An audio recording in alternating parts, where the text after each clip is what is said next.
ለዛ ነው ነብዩና መሐመድ አለይሂ ሰላቱ ወሰላም አታኩም ረመዳን መጣላችሁ ይላሉ ለሰሃቦች።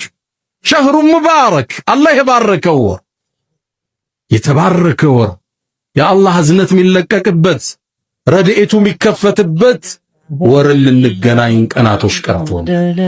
ሙእሚን ካሁኑ ይሰንቃል፣ ዝግጅት ያደርጋል፣ በተውባ ይጀምረዋል፣ በይቅርታ ያጥበዋል፣ ሐቅ ያደርሳል፣ ስልክ ይደውላል፣ ዝግጅት ያደርጋል። ደረጃው ትልቅ ነው፣ ማይደረስበት ድካ ነው። ወሰኑ የሚለካ አይደለም። ረመዳን ወሰን የለሽ ጸጋ። አላሁ ሱብሓነሁ ወተዓላ ይሄን ጾም እኛ ጋር እንደደነገገው ሁሉ በሁሉም ክፍለ ዘመናት ደንግጎት አልፏል። ያ አዩሃለዚነ አመኑ እናንተ ያመናችሁ ምእመናን ኩቲበ ዐለይኩም ሲያም ጾም እኮ በእናንተ ላይ ፉሪዳ ግዴታ ተደረገባችሁ። ታዲያ በነቢይ ኡመት ብቻ ነው እንዳንል ከማ ኩቲበ ዐለል ለዚነ ሚን ቀብሊኩም ከናንተ በፊት በነበሩ ህዝቦች ላይ ልክ እንደተወሰነው። ዓላማው ምንድነው? ለዓለኩም ተተቁን ተቅዋ ታዳብሩ ዘንድ ይከጀላልና ቁርአን ጋር ጥሩ ትውውቅ ልታረጉ፣ ሶላትን ልትላመዱ፣ ጾምን ልትላመዱ፣ የበለጠ አላህን ፈሪ ልትሆኑ ይከጀላልና ይላል አላህ ሱብሓነሁ ወተዓላ። ሁሉም ትውልድ ላይ ጾም ተደንግጓል፣ እኛ ጋር እንደተደነገገው ባይሆን እንደነሱ የኛ ይጠበቃል። በነብዩ ሰለላሁ ዐለይሂ ወሰለም መላክ፣ በአላህ ረህመት ወደኛ ውስጥ መላክ ገራገር አላህ አድርጎታል።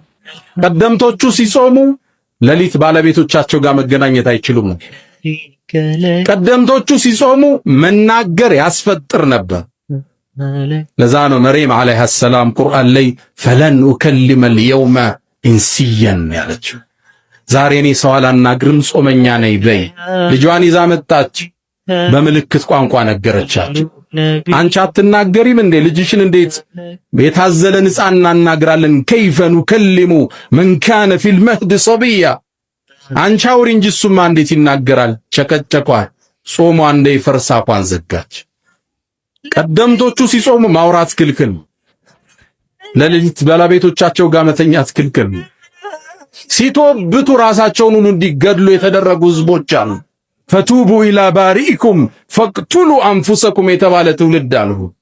የነብዩላህ ሙሳ ትውልዶች በጣዖት መልክ ወይፈንን ሰርተው ተገዙ። አላህ ሊበራቸው ቃል ገባ፣ ግን ራሳቸውን ግደሉ ተባሉ።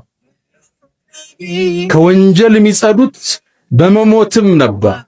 70,000 ሰው አንድ ሜዳ ላይ አለቀ፣ እርስ በርስ ተጋድሞ። እኛ ጋር ግን ራስ አንገል፣ የነፍስ አባትም አያስፈልገን፣ አላህ ጋር ብቻ እንመሳጠራለን በር ዘግተን። ወቀፍቱ ቢባቢከ ያ ዘል መሊክ ወቀፍቱ ቢባቢከ ወልሙልኩ ለክ ማኻበ ያ ረቢ መን አመለክ። ጾም ሁሉም ትውልድ ላይ ተደንግጓል፣ እኛም ጋር እንደተደነገገው። የኛው ግን ገራገር ነው። አላህ ነብዩን እዝነት አድርጎ ልኳቸዋልና ወየضዑ ዐንሁም ኢስረሁም ወልአግላል አለቲ ካነት ዐለይሂም ይላል አላህ። ነብዩ እኮ ከነሱ ላይ የተጫነባቸውን የግዴታ ቀንበር ሊያነሳን የላክነው ዲናቸው ገር ነው። እኒ ቡዒስቱ ቢሐነፊየትን ሰምሓ ገር በሆነው መንገድ ነው የተላኩ ይላል።